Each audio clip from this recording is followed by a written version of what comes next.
तत्व की बोध कराया। हायग्रीव नाम का जो राक्षस था जिसने वेदों को चुरा लिया था, उस हायग्रीव को मार करके और भगवान वेदों को लेकर के आए, जिससे राजा सत्यव्रत भगवान की कृपा से व्यवस्थित मनु हुए। हे राजन, अब आपको मैं मनुवंश की कथाओं का श्रवण कराऊंगा।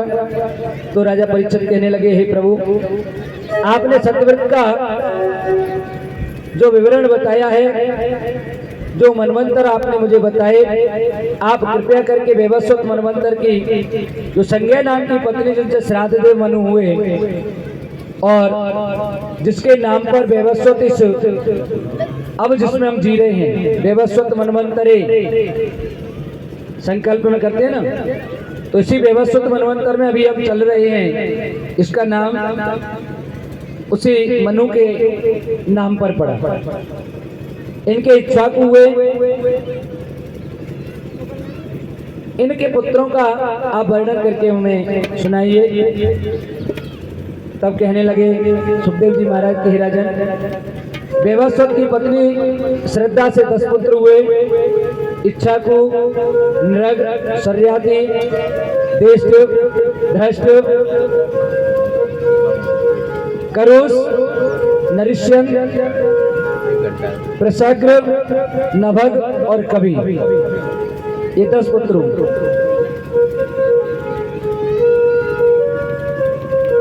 पहले इनके कोई संतान नहीं हुई। गुरु वशिष्ठ की कृपा से जब गुरु वशिष्ठ ने इनकी यज्ञ कराई, तब मित्रावरुण के यज्ञ कराने से केवल दूध पी करके इन्होंने उस यज्ञ में श्रद्धा और मनु दोनों रहते थे। इन्होंने, श्रद्धा ने तो कहा कि मेरे कन्या उत्पन्न हो, और महाराज चाह रहे हैं कि हमारे पुत्र उत्पन्न हो। तो कन्या और पुत्र के कारण दोनों में बड़ा अंतर पड़ गया। जब ये यज्ञ हो रही थी तो यज्ञ कराने वाले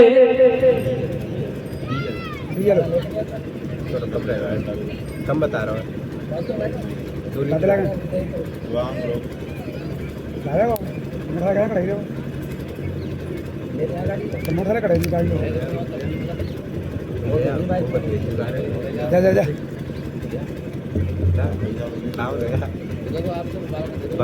आज पुत्र के लिए हवन में आहुति दी जा रही है, लेकिन जिस वक्त वरदान मांगने की बात है उस समय हो गया कि महाराज मुझे पुत्री चाहिए। अब जब वो पुत्री का जन्म हुआ तो राजा लेके पहुंच के गुरु वशिष्ठ के पास, महाराज ये क्या मैंने पुत्र मांगा, ये पुत्री क्यों हुई? गुरु वशिष्ठ कहने लगे, कोई बात नहीं है, हम तो विधाता के लेख को भी मिटाने वाले हैं। जब गुरु वशिष्ठ से कहा गया था कि आप सूर्यवंश में जाकर के और इनके पुरोहित बन जाओ, तो वशिष्ठ ने कहा कि मुझे क्या लाभ, पुरोहित कर्मत मंदा। अरे कौन जाएगा मांगने के लिए, राजा के दरवाजे पे पहुंचो, पुरोहिताई का काम करना पड़े, उनकी दान दक्षिणा पे जिंदा रहना पड़ेगा। महाराज मैं नहीं करता ऐसा काम।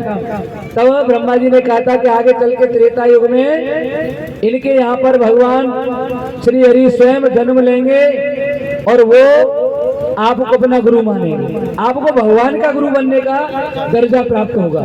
तो सहज स्वीकार कर लिया कि फिर ठीक है।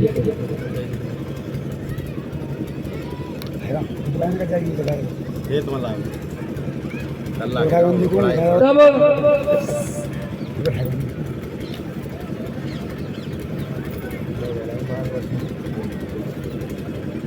गुरु वशिष्ठ ने कहा कि ये त्रेता युग कब आएगा, कभी सतयुग चल रहा है, सतयुग के बाद में आएगा द्वापर और द्वापर के बाद आएगा त्रेता। बोले कहाँ है तुम्हारी पुस्तिका जिसमें ये क्रम लिखा है? बोले ये रही। उन्होंने उस क्रम पर जहाँ पहले द्वापर युग आता उस युग की जगह क्या लिख दिया?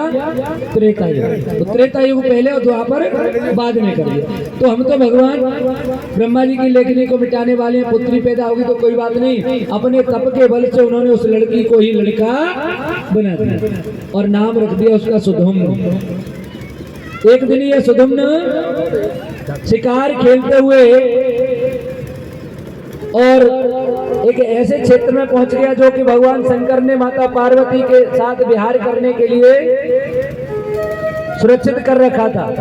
पार्वती मैया को कभी शर्म न लगे इसलिए उन्होंने ये वहां पे वरदान दे दिया, ऐसा क्षेत्र बना दिया कि इस क्षेत्र में जो भी कोई पुरुष आएगा वो नारी हो जाएगा। सुधम्न उधर गए और अपने घोड़े के साथ में, घोड़ा तो घोड़ी बन गया और स्वयं नर से नारी बन गया।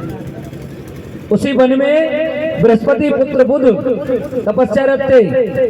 उन बुध को देख करके मोहित हो गए, बहुत सालों तक बुध के साथ में रहे और उनसे बहुत से पुत्र पैदा किए। लेकिन बाद में जब इनको ज्ञान आया कि मैं तो सुधम्न हूँ, मैं तो पुरुष था, मैं स्त्री कैसे हो गया, तब उन्होंने वहां से छोड़ करके अपने राज्य में आए। और राज्य में आकर के जब गुरुजी के पास पहुंचे तो गुरुजी ने कहा कि ठीक है, आप 1 महीने के लिए पुरुष और 1 महीने के लिए स्त्री बन करके रहोगे। 1 महीने स्त्री पुरुष बन करके रहे महाराज जी। तपस्या की बाद में भगवान की इच्छा से इनको पुरुष का रूप प्राप्त हुआ। इनके बाद कवि हुए, कवि के ध्रज और नृग, इनके पुत्र, इनकी संतति चली और इसी कुल में आगे चल करके मरुत हुए। मरुत के पुत्र हुए दम, राजवर्धन, सुधृति, केवल, बंधुमान और बेगमान। बंधु के राजा तृणबिंदु हुए। अलम्बुसा नाम की अप्सरा से विशालादि पुत्र और इडविला नाम की पुत्री प्राप्त हुई। विश्रवा से जो ब्याई गई, जिनके बाद में धनद जो कुबेर के नाम से जाने जाते हैं, उनका जन्म हुआ। सर्याती का वंश चला। सर्याती जो कि तत्व ज्ञानी थे, इनके घर में एक सुकन्या का जन्म हुआ। ये सुकन्या महाराज ने चमन ऋषि के आश्रम में एक बार गए। इस कन्या ने चमन ऋषि की आंखों में, ये तपस्या रहते, दीव लगी हुई थी, केवल 2 आंखें चमक रही थी। इनको लगा कुछ चमकने वाली वस्तु है, एक सीख उठाई, उनकी आंखों को रक्त से रक्त रंजित हो गया। तब इन्होंने उस पुत्री को और उस अंधे ऋषि के लिए ही ब्याह दिया।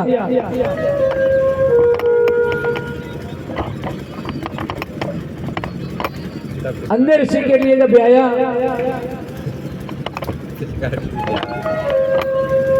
बोली राधे राधे। एक दिन ये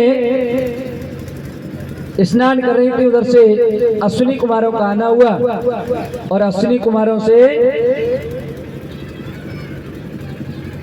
वार्तालाप करके उन्होंने कहा कि आप वरदान मांग लें। उन्होंने कहा कि मेरे पति को स्वस्थ और युवा यौवन प्रदान कर। ये युवा हो गए। एक दिन इनके पति पिता जब आश्रम में पधारे, देखा मेरी पुत्री एक युवा के साथ में रह रही है। कहने लगे कि तूने तो मेरी नाक कटवा दी, मैंने तुझे अंधे के लिए ब्याह दिया तो तेरे को अपने पति के साथ नहीं रह गया, जैसा भी था तेरा पति था उसके साथ रहना था। तब कहने लगे कि महाराज इसमें मेरी कोई गलती नहीं है, ये अश्विनी कुमारों के आशीर्वाद से मेरे वही चमन ऋषि, वही पति और इस प्रकार से बड़े हो गए और ये युवा हो गए। तब उन्होंने उस जो गम था उनको, उस गम को भी पीने का हुनर, मैंने कहा ना भी, जीने के लिए अधिक विष पीना पड़ता है। कहा जाता है कि मुस्कुरा के गम के रस को जिसको पीना आ गया, मुस्कुराकर गम के रस को जिसको पीना आ गया, और सच कहो तो इस जगत में उसको जीना आ गया। वास्तव में जीवन तो उसी का है जो गमों को पीते हुए भी जिंदा है, उसी का जीवन। अरे हंसी खुशी में तो दुनिया जीती है, जब गम को पी करके जी। आज इनके शर्याती के पुत्र उत्तान वहे आनर्त और भूरिसेन हुए। आनर्त के हुए रेवत, रेवत के पुत्री हुई रेवती।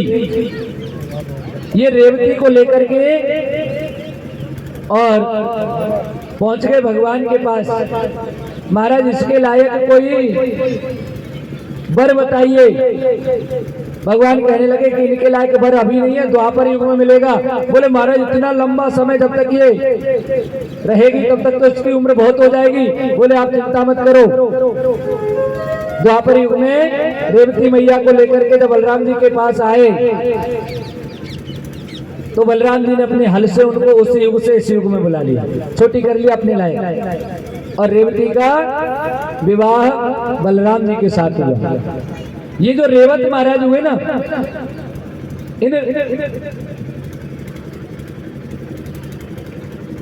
ठीक कृपया चहल पहल थोड़ी सी कम कर दीजिए आप। अभी कथा में बहुत समय है, हो जाएगा इसे। हाँ, क्योंकि सब लोगों की जो ध्यान है ना वो भंग होता है, कथा पर ध्यान नहीं रहता। कहा जाता है कि रेवत अपने पिता से एक बार विमुख हो गए तो पिता ने इनसे कह दिया कि तूने मेरी बात नहीं मानी है, जा मेरा राज्य छोड़ के चला जा। और पूरे इस आर्यावर्त पर केवल उनका ही राज्य था, पूरी धरती उनकी थी, छोड़ के कहां जाते। तो कह दिया समुद्र पे तो राज्य है नहीं, धरती पे आपका राज्य है। तो समुद्र के पास पहुंच गए, भगवान का स्मरण किया। भगवान ने कहा ठीक है, हम आपके लिए अलग ही एक राज्य बना देते हैं। तो एक टापू बना दिया जिस पर द्वारिका नगरी बसी हुई है। चारों तरफ से बराबर थी रेवत उसके चक्कर लगा रहे हैं, इसका द्वार कहाँ है, इसका द्वार कहाँ है। द्वार नहीं मिलने के कारण उनका द्वार कहाँ, इसलिए वो होगी द्वारका।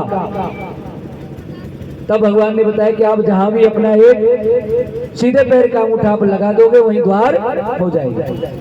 जब भगवान श्री कृष्ण और बलराम जी हुए तो बलराम जी को इन्होंने, रेवत ने ये द्वारका बलराम जी को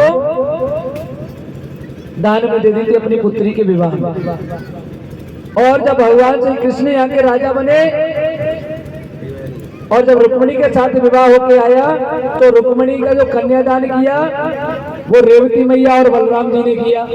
तो उन्होंने कहा हमारे पास कुछ नहीं है, बोले इसको हम कन्हैया को दे दो। इसलिए कन्हैया उसी दिन से द्वारकाधीश हो गए। बोले द्वारकाधीश भगवान की। इस प्रकार से इसी वंश में आगे चल करके नाभाग और नाभाग के पुत्र हुए श्री सुखदेव जी महाराज कहने लगे, अम्बरीशो महाभाग सप्तद्वीपवती महीम अभ्ययां च श्रियां लब्ध्वा विभवं चातुलं भुवि। अम्बरीश महाराज जो कि 7 द्वीपों के सहित पृथ्वी का अखंड राज्य कर रहे थे और इस राज्य को करते हुए उन्होंने ब्राह्मणों से प्रसाद पाया। एकादशी का दिन, एकादशी का व्रत रखते थे महाराजा अम्बरीश जी। और एक दिन ये इसका पारायण करने के लिए, एकादशी के हम जब शुभारंभ करते हैं ना, एकादशी व्रत कौन कौन रहता है? एकादशी का व्रत रहते हैं, कल का है ना, कल एकादशी है, बता देता हूँ। और जो भी व्रत रहते हैं वो तो अच्छी बात है, हमें जीवन में कभी न कभी एकादशी का व्रत अवश्य रहना चाहिए। ये हमारे समस्त पापों को काटने वाली होती है। एकादशी व्रत उत्पन्ना एकादशी से प्रारंभ होता है। मार्गशीर्ष मास की उत्पन्ना एकादशी आती है, उस दिन से प्रारंभ किया जाता है। और एकादशी के व्रत का पारायण हम द्वादशी में करना चाहिए, त्रयोदशी न हो, द्वादशी में पारायण कर लेना चाहिए। चाहे भले एक चावल, तुलसी दल और जल लेकर के उससे पारायण कर लेना चाहिए, बाद में भोजन करते रहे। इस प्रकार से अम्बरीश जी महाराज पारायण करने के लिए तैयार थे और उधर में दुर्वासा जी आ गया। और जब ऋषि आए तो ऋषि का हाथ जोड़ करके कहने लगे महाराज पहले ऋषियों को भोजन कराया जाएगा, उसके बाद हम पारायण करेंगे। तो ऋषि कहने लगे दुर्वासा जी की ठीक है, हम स्नान करके आते हैं। वो चले गए नदी पर स्नान करने। समय निकला जा रहा था, पारायण कैसे किया जाए? ब्राह्मणों ने कहा महाराज कोई बात नहीं, आप जल और तुलसी दल से पारायण कर लीजिए, ब्राह्मणों को भोजन बाद में करा लेना। जैसे ही जल लेकर के पारायण करने को हुए दुर्वासा जी आगे कहने लगे, अम्बरीश तुमने हमारा अपमान किया है, हमें बुला करके भोजन नहीं कराया और स्वयं भोजन करने चले हो, पारायण कर रहे हो।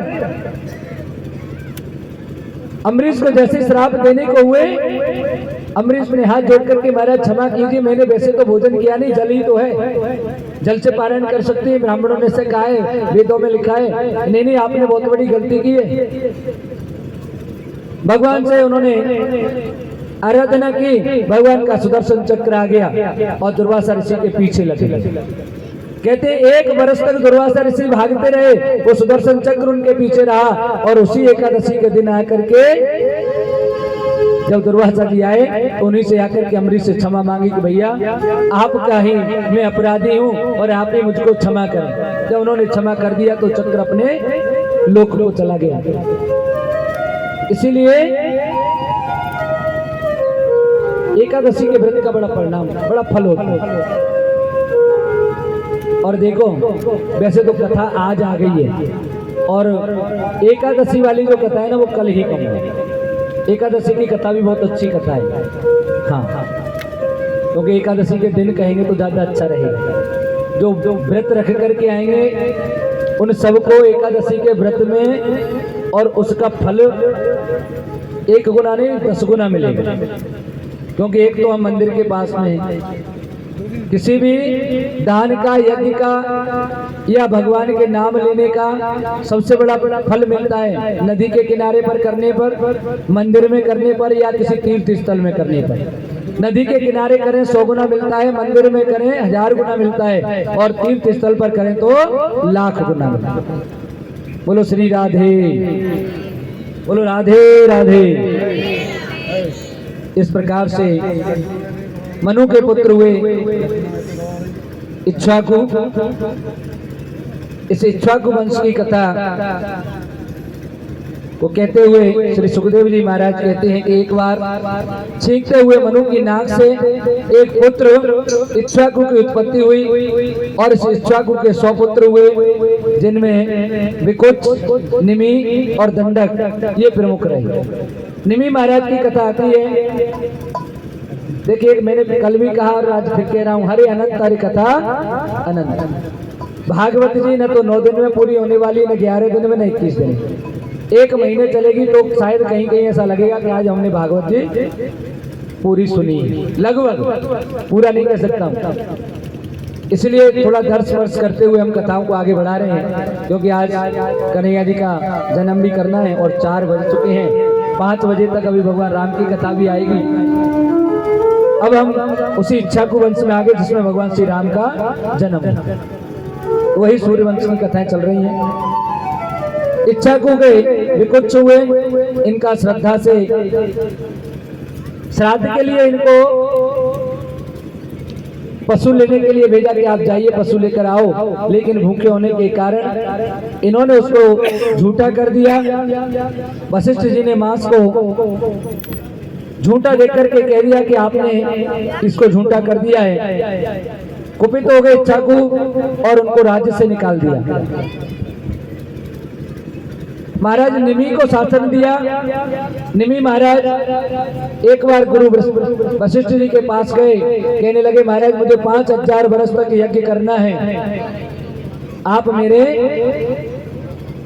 पंडित जी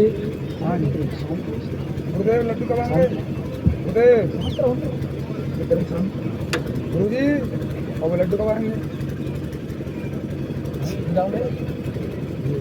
चलो जाओ, पहले लड्डू ले आऊंगा, बात कर लेंगे।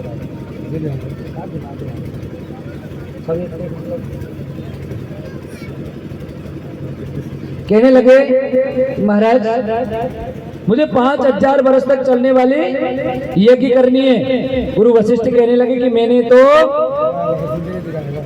इंद्र की 500 वर्ष चलने वाली यज्ञ का मैं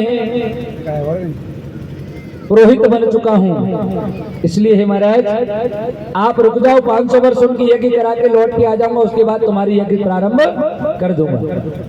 ये तो चले गए इंद्र की यज्ञ कराने के लिए वशिष्ठ जी, और उन्होंने अन्य ऋषियों को अपना ऋतुज बनाया और ऋतुज बना करके उन्होंने यज्ञ प्रारंभ कर दिया। जब लौट के आए तो गुरु वशिष्ठ ने देखा कि यहाँ तो यज्ञ चल रही है। बोले आप में इतनी भी सहनशीलता नहीं, आपने इतना आप गुरु का अनादर कर दिया, आपको समझना चाहिए। हम आपसे कह के गए थे हम आपके कुलगुरु हैं, हम आपको श्राप देते कि आप देह विहीन हो जाओ, अर्थात आप मर जाओ। उधर से निमि महाराज ने भी श्राप दे दिया कि आप भी देह विहीन हो जाओ। गुरु वशिष्ठ भी देह विहीन हो गए। और इधर निमि महाराज ने, देवताओं ने आकर के कहा कि ये तो यज्ञ का काम है, अधूरा रह गया। निमि महाराज से पूछा आप कहाँ रहना पसंद करोगे, आप जो भी ये वरदान मांग लो। तो महाराज सबसे प्रिय जो व्यक्ति को होती है वो होती है पुतलियां, आंखें। आंख नहीं तो संसार कुछ भी नहीं, बिना आंखों के संसार का कोई काम नहीं। इसलिए महाराज एक काम करो, बोले क्या? बोले मुझे लोगों की पलकों पे बिठा दो, इससे ज्यादा प्रिय जगह और कुछ हो नहीं सकती है। कहते हैं ना उसको पलकों पे बिठा के रखते हैं, इतना प्रेम करते हैं। तो लोग मुझको इतना प्रेम करें कि मैं उनकी पलकों पे बैठ जाऊं। और ये निमि महाराज है ना, जब हमें नींद आती है तो निमि महाराज की वजह से ही आती है।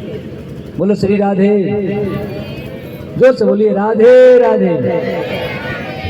तो निमि महाराज हमारी आंखों पर आ गई, इससे निंद्रा महारानी आ जाती है। और कथा में तो निंद्रा महारानी ज्यादा आ जाती है। अब तो निमि महाराज की एक बाह का मंथन किया गया और उसमें से विदेह अर्थात जो देह रहित हैं, विदेह राज पैदा हुए, जो आगे चल करके मिथिलापुरी में रहने लगे और भगवान श्री राम के ससुर बने। वो 18वीं पीढ़ी है विदेह राज की।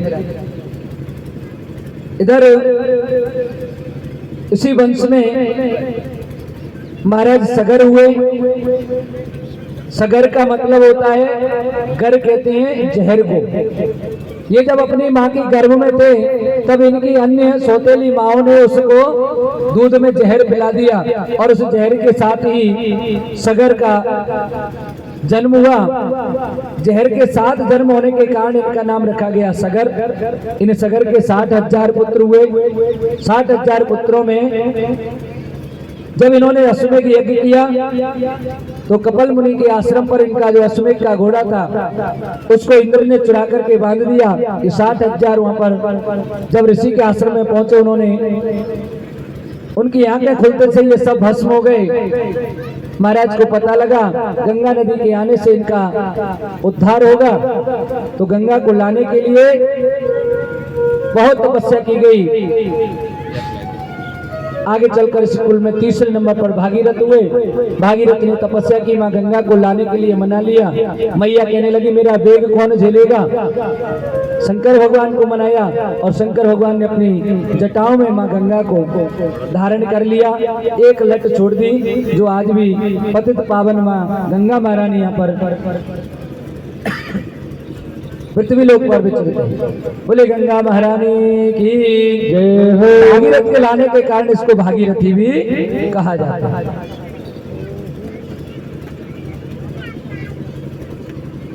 आगे की कथा है, इसी कुल में चल करके रघु इत्यादि हुए और महाराज खट्वांग के हुए दीर्घवायु के रघु, रघु के अज और अज के राजा दशरथ हुए। महाराज दशरथ के 3 पुत्रियां हैं। कहा जाता है कि महाराज दशरथ कौन हैं? ये वेद स्वरूप है और इनकी जो तीनों पत्नियां हैं वो ऋचाएं हैं। इनके कोई पुत्र नहीं है। इनके मन में एक दिन गिलानी हुई और सोचने लगे कि एक बार भूपति मन माही, एक बार भूपति मन माही, एक बार भूपति मन माही, एक बार भूपति मन माही।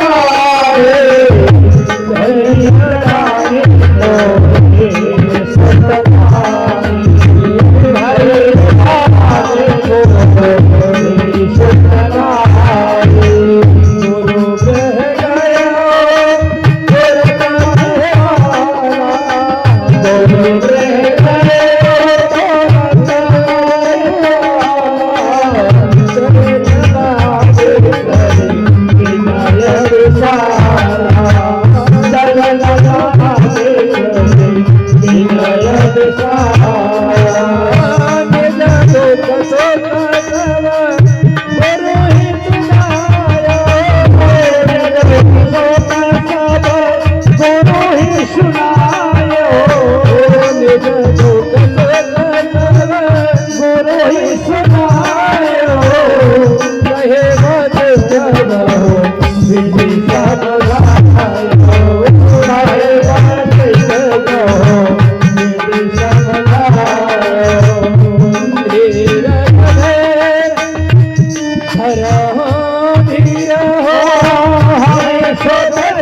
जब मन में गिलानी हुई कि मेरे कोई पुत्र नहीं है, चौथापन आ गया, गुरुजी के पास पहुंचे।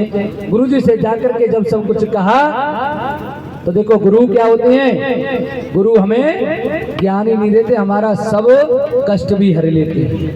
तो गुरुजी कहने लगे कि अब आप मेरी शरण में आए हो, 3 पन निकाल दिए मेरे से, कहा ही तुमने कि मुझे पुत्र चाहिए, पुत्र तो कब के हो जाते। बोले महाराज मैं तो ये देख रहा था कि शुरुआत में ही मेरे हाथों से श्रवण कुमार मारे गए थे, तो उन्होंने उनके माता पिता ने श्राप दिया था कि पुत्र के कारण और मेरी मृत्यु होगी, तो मुझे विश्वास था कि उनका श्राप खाली नहीं जाएगा। तो महाराज इसलिए मैं इंतजार कर रहा था, लेकिन अब चौथापन आ गया, इसलिए आपके पास आया। कहने लगे आप चिंता मत करो, आपके एक नहीं अब चौथापन है तो 4 ही पुत्र होंगे। और क्या किया, श्रृंगेर सही वशिष्ठ बुलावा,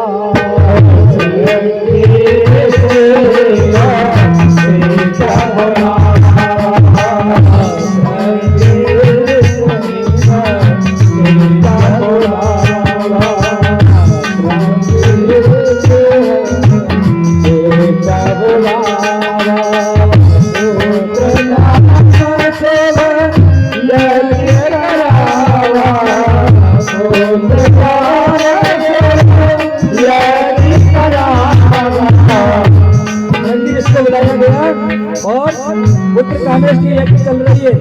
उस यज्ञ में जब यज्ञ भगवान प्रसन्न हुए और उन्होंने हविष्यान में आकर के खीर आकर के दी, और क्या किया उस खीर का, अरे भाग्य को सत्य ही दीना, भाग्य को सत्य ही दीना, अरे भाग्य को सत्य ही दीना, भाग्य को सत्य ही दीना, ओ भाग्य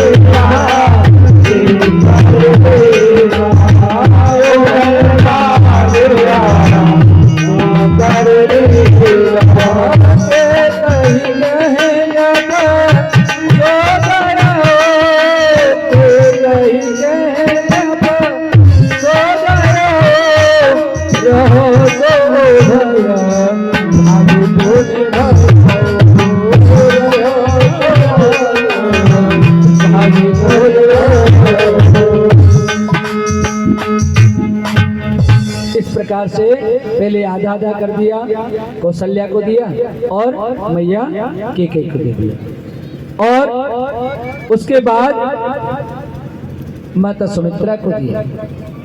जैसे ही सुमित्रा को जो हविष्यान दिया जा रहा था, कहते कि उसको एक चील लेकर के उड़ गई और वो आंजना पर्वत पर जाकर के उस चील पे से वो हविष्यान खीर गिर गई, जो माता अंजनी ने ग्रहण की, जिससे हनुमान जी महाराज का प्राकट्य हुआ।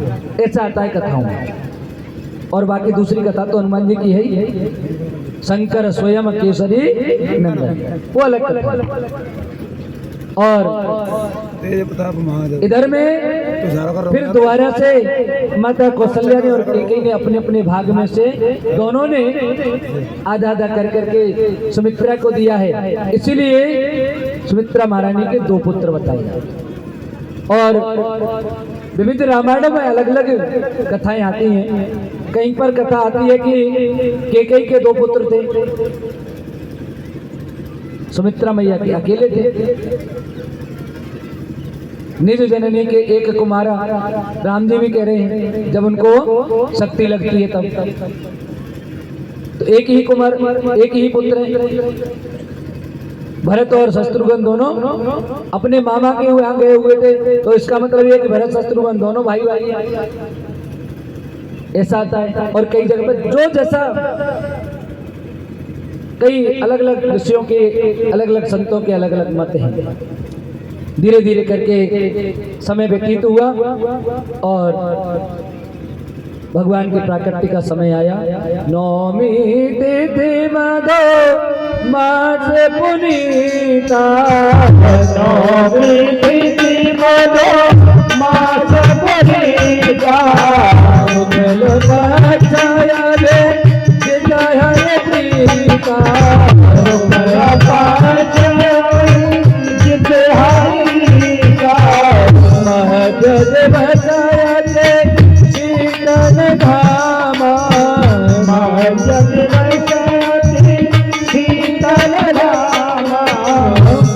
निकाल दो परेशान, बाहर निकाल दो परेशान।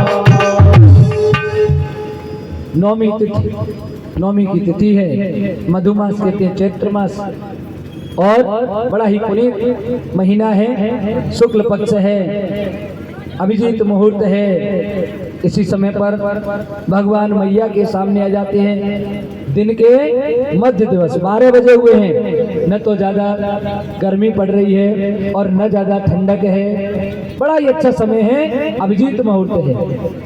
पूरा संसार उस समय पर विश्राम कर रहा होता है, क्योंकि सूर्य भगवान बिल्कुल ऊपर होते हैं।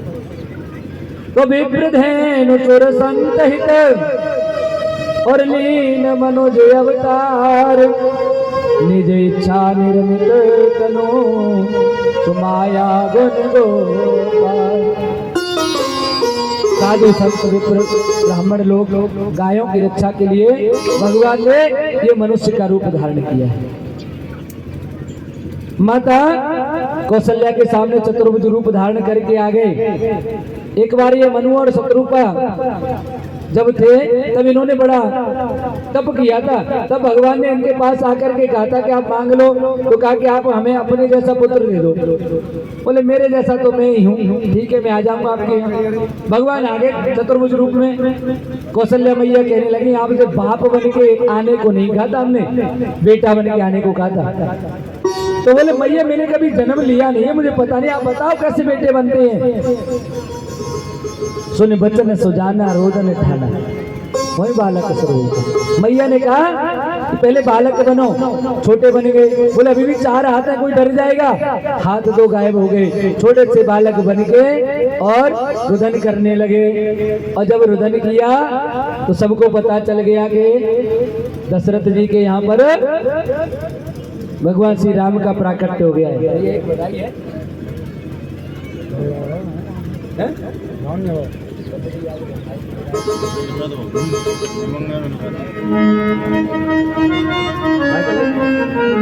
भय प्रगट कृपाला दीन दयाला कौशल्या हितकारी, हर चित में तारी हारी आदर करे बचारी।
भगवान श्री राम जी का प्राकट्य हुआ है। और सब लोग बधाई दे रहे हैं। किस प्रकार से दे रहे हैं भैया राम बाबू जी? और घर घर आनंद छायो अयोध्या नगरी आनंद छायो अयोध्या नगरी घर घर आनंद छायो अयोध्या नगरी घर आनंद छायो अयोध्या नगरी कौशल्या सुत छायो